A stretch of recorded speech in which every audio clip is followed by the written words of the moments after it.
গরুর মাংস রান্না করব। পেঁয়াজ কেটে নিছি, মাংস ধুয়ে নিছি ভালো করে, আলু ধুয়ে নিছি, লবণ, হলুদ, মরিচ, কাঁচামরিচ দিয়ে দিব। সাথে ধনিয়ার ফাঁকি দিছি। দিয়ে মাংসটা আজকে রান্না করব। তেল দিয়ে দিছি। মাংসতে আমি একটু পেঁয়াজ কেটে দিছি মোটা করে, চিকন করে দিই না, আমরা পেঁয়াজটা মোটা করে দেই।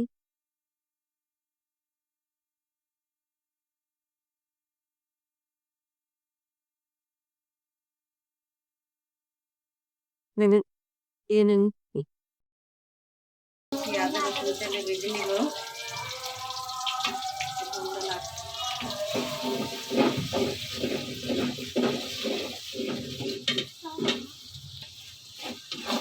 দিয়ে লবণ,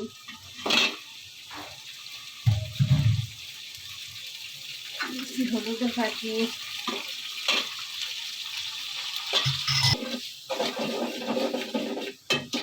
দিয়েছি মরিচের ফাঁকি। এখন দিয়ে দেবো, দিয়ে দিয়েছি পানি, পানি দিয়ে কষাই নিই।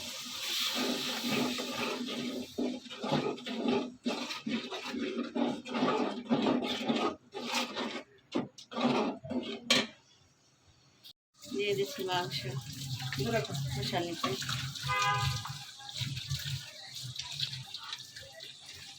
দিচ্ছি গরম মশলা,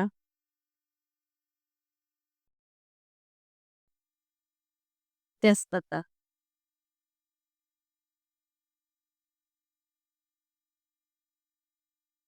বড় রেসিপি রান্না শেষ হয়ে গেছে। ভিডিওটি ভালো লাগলে লাইক, কমেন্ট, শেয়ার করে দিয়েন।